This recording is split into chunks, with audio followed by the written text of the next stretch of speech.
네, 오늘 주식 종목 리뷰는 여기 나와 있는 3S 한번 보도록 하겠습니다. 들어오신 분들 구독 버튼, 좋아요 버튼 한 번씩 눌러주시면 감사하겠습니다. 오랜만에 가져온 것 같아요. 왜 가져왔을까요? 제가 이게 요때 당시에는 찍었었던 걸로 기억을 하고 요때도 찍었던 걸로 기억은 좀 하긴 합니다. 어쨌든 뭔가 중요한 자리에 다 왔다라고 판단하고 있으니까 좀 찍히고 있겠죠 지금. 그래서 지금 요 자리에서 슬슬 오늘 중요한 움직임들도 나와줬고 그런 거 좀 체크 한번 해보고 다음 흐름들 한번 좀 보도록 할게요. 우선 리뷰니까 이슈 한번 보고 가야 되겠죠. 이슈가 있는 게 요즘 되게 뜨거운 게 이런 AI 관련해서 데이터 센터 이런 것들이랑 이런 것들이 지금 되게 요즘 이슈들이 많이 되고 있거든요. 그래서 어쨌든 이거는 봅시다. 이 3S가 LG전자의 숨은 열 관리 AI에 좀 수혜를 받을 것이다. 수혜주가 될 것이다. 이런 기대감을 가지고 지금 움직임을 만들어 주고 있다라고 보시면 됩니다. 좀 읽어보고 나서 부연 설명해 드릴게요.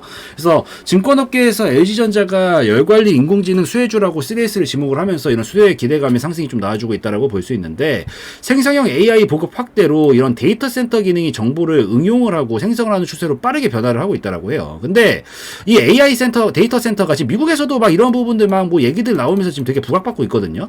이게 우리 조그만한 이 휴대폰 하나 써도 우리가 뭐 사진을 찍고 뭐하고 막 이런 저장소들이 되게 많잖아요. 이런 데이터 관련해가지고. 그러니까 이거 저장해도 막 오래 쓰다 보면은 막 핸드폰이 뜨거워지고 이러는데 막 이렇게 진짜 전 세계에 있는 이런 엄청나게 많은 막대한 정보들을 담아놓는 이런 부분들에 있어서 이거를 지금 돌려야 되는데 얼마나 많은 열이 나겠냐고요. 오죽하면은 저기 어디였지? 갑자기 거기가 기억이 안 나네요, 이름이. 오죽하면 이 데이터 센터를 그냥 이 냉각을 자동으로 하겠다라 그러면서 그냥 바닷속에다가 이 데이터 센터를 막 넣어버리는 그런 방식들도 나오고 있고 하여튼 이 열 관리를 하고 소음 관리하고 이런 것들이 지금 되게 중요한 문제인데 이런 부분이 지금 여기서 이슈가 지금 나오고 있는 거거든요. 근데 3S가 이런 냉난방 능력의 실용성 측정 장비를 생산해가지고 삼성전자랑 LG전자 등에다가 납품을 하고 있다는 사실이 지금 이번에 부각을 받고 있어요. 지금 이슈들이 이게 나오고 있다 보니까 이런 것들이 지금 부각받고 있는데 이런 것들이 지금 같이 부각이 되고 있는 거죠. 그래서 이런 부분 때문에 지금 강세를 보여주기 시작을 한 거고 이런 시장 조사기관에 따르면은 데이터 센터 인프라 지속 가능성 프로그램 구현을 희망하는 기업 비중은 2022년도 5%에서 75%. 야, 15배네. 거의 5년 만에 15배가 증가할 걸로 예상이 된다라고 하니까 뭐 당연히 부각을 받을 수밖에 없다라는 거죠. 이런 움직임이. 어쨌든 지금 완전한 정보화사이기 때문에 이 수요가 줄 수는 절대로 없어요. 늘어나면 더 늘어나지. 그러다 보니까 앞으로도 이런 부분들에 대해서 굉장히 좀 중요한 부분들로 대두가 될 가능성이 높고 이런 것들에 대한 수요가 늘어날 수밖에 없는데 어쨌든 3S가 이런 것들이 지금 삼성전자와 LG전자에다가 납품을 하고 있다 보니까 이런 부분에 대한 수요는 앞으로 더 늘어날 수밖에 없을 거고 같이 부각을 좀 더 받으면서 충분한 모멘텀이 돼서 움직일 수 있지 않을까라고 판단을 하고 있어서 이런 부분들 좀 같이 체크하시면서 보시면 좋겠다 말씀드리도록 하겠습니다. 그래서 우선 이슈 얘기는 여기까지 하고 그 다음에 다시 기술적으로 들어가지고 이제 메인 얘기를 좀 해야 되는데 제가 요거를 가져온 게 어쨌든 근데 아직도 주가는 이 박스권을 벗어나지 못하고 있어요. 2015년도서부터 지금까지 이 박스권입니다. 근데 이 어쨌든 아직 뭐 넘어갔으면 몰라. 넘어간 것도 아니고 박스권을 유지 중인 상황에서 지금은 박스권 관점으로 보는 게 맞다 이거죠. 근데 박스권은 항상 어떤 성질이 있다라고 제가 설명을 드리죠. 하단 라인에서 저점을 잡기 시작을 하면 상단 라인까지는 도달하려는 경향이 있어요. 반대로 상단 라인에서 돌파에 실패하면 당연히 하단까지 내려오려는 경향이 있고. 그러니까 이게 계속 지그재그 거리면서 이렇게 움직이는 거란 말이에요. 근데 지금 어디까지 왔어요? 거의 하단 근처까지 왔죠. 지금 진입 타점 아니니까 이거 끝까지 들으세요. 거의 하단까지 왔죠. 그러면은 이제부터 뭐 해야 돼요? 이 눈치 있게 딱 지금부터는 슬금슬금 관심 종목 넣어놓고 약간 살펴볼 필요가 있다라는 거지. 왜? 물론 아직 살렸다는 움직임까지 나온 건 아니에요. 근데 살렸다는 움직임만 나오면 나중에 박스권 돌파해서 가는 것까진 그래요. 그 다음 문제다라고 해봅시다. 여기서 잘 패턴만 만들어주면 또 위에까지 여기까지 충분히 먹을 폭 사이즈는 충분하게 나올 수가 있거든요. 그러니까 지금 자리에서부터 잘 지켜봐야 되는 지점에서 오늘 이런 이슈들이랑 같이 거래가 터졌다라는 거지. 그래서 뭔가 지금 여기서 물밑 작업을 좀 시작을 하려나? 이런 뉘앙스를 풍기고 있어서 볼 필요가 있어서 좀 가져온 겁니다. 근데 우선은 살릴 가능성은 좀 매우 높다라고 보이거든요. 왜냐면 어쨌든 박스권은 지금 기존에 큰 뭐 변화가 있지 않는 이상은 이전에 하락이 나왔었던 것들이 있기 때문에 이 부분에 대해서 어느 정도 반작용이 나오면서 기간 행보를 하고 있는 건데 여기서 더 빠질 가능성을 생각을 했었을 때 물론 없다까지는 아니지만 이럴 때 애매할 때 도움이 되는 게 재무 상태라고 제가 설명을 드리는데 지금 재무 상태 망가진 거 있나요? 이때 처음에 이런 식으로 적자 미친 듯이 나고 선반영까지 감안을 했었을 때도 이 정도 구간에서 이 정도 재무 상태 만들고 있었던데 그 가격선인데 지금은 오히려 흑자를 잘 내주고 있는 시점이고 매출액은 오히려 늘어나고 있는 시점이에요. 이번에 이슈들도 괜찮은 것들이 나와준 이런 상황에서 여기까지 내려왔다면 저는 충분히 저평가라고 생각을 하거든요. 여러분들의 생각은 어떤가요? 여기서 추가로 더 떨어지는 게 맞다라고 생각을 하시나요? 아무리 인플레이션이 있고 뭐하다라고 하더라도 이 정도보다 지금 훨씬 나은 상황인데 오히려 저는 그래서 여기까지 떨어졌다면 충분히 저평가까지 내려왔다라고 생각을 하고 있습니다. 그래서 얘는 살릴 가능성이 지금 매우 높다라고 지금 보고 있는 그런 시점이고 거기다가 더해가지고 제가 이때 당시에 설명을 드렸던 게 이런 초대형 거래량들 나와줬다라고 했잖아요. 이거 분명히 찍어드렸을 겁니다. 아마 투자대학 3S 치시면 있을 거예요. 이런 초대형 거래량들이 나오기 시작을 했다라는 건 지금 한 번도 없었단 말이야. 여기 지금 2002년도서부터 지금까지 중에 단 한 번도 없었던 거래량들이 최근에 여기 와서 나오기 시작을 했어요. 그리고 여기서 이 나온 거래량이 보면은 요 박스권 고점 라인 건드리면서 나온 거거든요.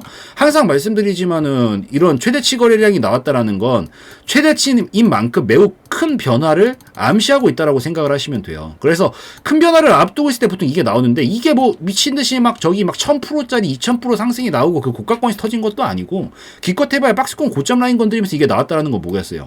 매물 한번 저는 싹 훑었다라고 생각을 하고 있고 이 위치에서 이 정도 거래량이라고 하면 여기서 변화해봤자 지금 아까 봤었다시피 재무 상태가 안 좋아진 거면 몰라. 그것도 아닌 상황에서 재무 상태가 지금 최근에 좋은 상황인데 여기서 딱 이 위치에서 이게 터졌다는 거 저는 물밑 작업을 시작했다라는 관점으로 보고 있기 때문에 그래서 이런 신호탄이 나와주고 나서 지금 다음 그림들을 그리고 있는 거라서 아마 기대할 수 있는 폭들이 전 충분히 나올 수 있지 않을까? 그리고 큰 흐름상 이 박스권도 어쨌든 큰 변화라고 했으니까 큰 흐름상 이 박스권도 끝내고 이렇게 우상향 곡선을 태우면서 갈 수 있는 그림도 만들 수 있지 않을까라는 것들을 좀 생각을 하면서 시나리오를 짜볼 수 있다라고 보고 있어서 그래서 기대해 볼 만하다라고 보고 있습니다. 물론 이때 당시에도 제가 설명을 드린 거지만 최대치 거래량이 나오면 절대 이 시점에 바로는 못 갑니다.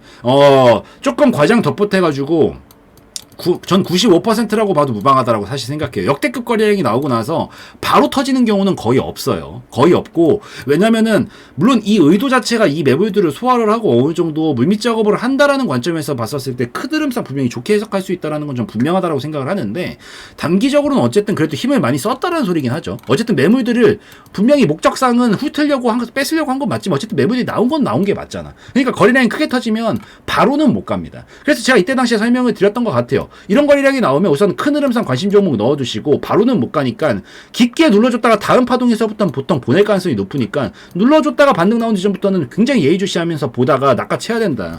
이런 식으로 설명드려가지고 크게 터졌던 게 이제 지난해였나요? 제주 반도체가 있었죠.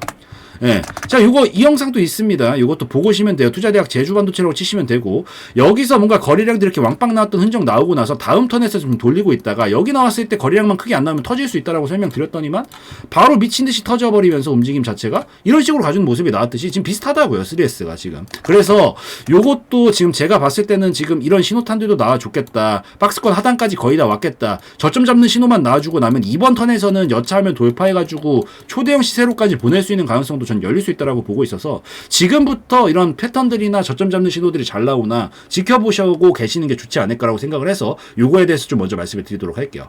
자, 그럼 우리가 타점적으로 볼 수 있는 자리들은 어디가 있느냐. 우선은 기다리세요. 아직까지 아니니까. 지금 오늘 약간 강하게 밀어붙이는 모습 나와주긴 했는데 아직까지는 하락 흐름 안에 있어요. 이게 돌파가 나오기 전까지는 우선 못 갑니다. 그래서 돌파가 나오는 시점까지 우선 기다리셔야 되고 지금 이렇게 이평선들이 역배열 상태예요. 이렇게 역배열 상태에서 절대 크게 못 갑니다. 이게 다시 시간이 지남에 따라서 좀 끌어올려주면은 이렇게 모이기 시작을 할 거예요. 그럼 여기서 모이면서 이렇게 왔다 갔다 조금 더 눌러주고 이렇게 나와줄 수도 있고 요걸 선 이렇게 그려드려야겠네. 요걸로 그리니까 역시 이게 이 도구를 이용해가지고 조금 더 섬세하게 그려드릴게요. 자, 지금 이 하락 흐름 타고 있어요. 단기적으로는. 타고 있고 거래량들이 이런 식으로 되어 있어요. 우선 눌리면 나올 겁니다. 나올 거고 여기서 이렇게 돌파를 만들 수도 있고요. 한 파동 더 밑에서 뺐다가 나올 수도 있는데 어쨌든 이 근처는 계속 반등 살릴 가능성이 높고 이 시간이 지나면서 돌파가 나오기 시작을 하면은 이게 자연스럽게 요렇게 이평선들이 따라오면서 뭉치기 시작을 한다고요. 이 시기를 보내주고 나서 그 다음에 여기 구간 근처에서 요런 식의 이중바닥형 종가 돌파형 패턴이라든가 3중바닥형 종가 돌파형 패턴이라든가 아니면 박스권형 돌파 패턴 요런 것들이 나와줄 겁니다. 요 근처에서 요게 나와주고 나서 돌파가 나오면 그때는 그냥 바로 낚아채시면 돼요. 이때 그러니까 아직 시기적으로 시간은 충분히 남아있으니까 급하게 보실 필요 없어요. 우선 돌파 나오는 것까지 무조건 확인을 하셔야 되고 돌파 나오고 나서 그쯤이면은 이런 이평선들도 수렴이 많이 되어 있을 거니까 여기서 이중바닥 3중바닥형 패턴들이 완성이 되면은 그때 확실하게 이런 패턴들 나오는 걸 보고 이 종가상 나와줘야 됩니다. 그때 돌파각이 마련이 됐었을 때 낚아채시는 전략으로 이 기다리시면서 약간 하이에나처럼 멀리서 사냥감 보고 있듯이 보고 계시다가 낚아채시면 되겠다 말씀드리고, 이거 나와주고 나면 어쨌든 지금 큰 흐름상 박스권이라고 제가 말씀을 드렸잖아요. 박스권이기 때문에 여기까지는 우선 도달 가능성이 매우 높습니다. 살리기만 하면 돼요. 살리기만 해주고 이 그림 나와주고 나면은 여기서부터 여기까지 먹을 가능성이 굉장히 높아요. 2배 정도 파동은 충분히 나오거든요. 박스권만 먹더라도. 그래서 다음 목표가 5,000원 정도까지 볼 수 있으니까 여기까지 올라오면은, 물론 그때 가면 제가 한번 더 찍어 드릴게요. 여기서 그냥 프로리딩을 할 수 있는지 아닌지도 한번 그때 가서 찍어 드릴 건데, 원칙상으로는 그냥 분할 익절 좀 끊어놓고 보시는 게 괜찮다. 그래서 그거 설명드리고, 그 다음에 여기 넘어가주면 이제 어떻게 되겠어요? 10년짜리 박스권 끝내는 겁니다. 엄청난 대시세로 가는 거예요. 여긴 돌파각이 나와주게 되면. 그때 볼 수 있는 자리는 이제 쭉쭉 시세 태우면서 제가 봤었을 때 이전에 있었던 이 고점 라인까지 충분히 가능성이 있다라고 보거든요. 이 정도 파동가 분명히 넘길 거예요. 넘기면서 저는 2만원대 영역까지 볼 수 있다라고 판단하고 있으니까 5,000원 넘어가면 그때서부터 완전히 그냥 대시세로 끌고 가면서 한 1, 2년 정도 상승 나올 건데, 그때부터는 2만원 정도까지 끌고 가는 전략으로 구사를 하시면서 지금 요 하단까지 거의 다 온 상황에서 요 자리에서 제가 말씀드린 패턴들 잘 만들어주나 지켜보시면 되겠다라고 좀 말씀드리도록 할게요. 그래서 이 정도면 충분히 이해가 되셨을 것 같으니까 요까지 해가지고 좀 설명드리고 마무리 짓는 걸로 하고요. 오늘 영상에서의 내용은 제 개인적인 견해였으므로 참고용으로만 보시라고 말씀드리고 마무리 짓도록 하겠습니다.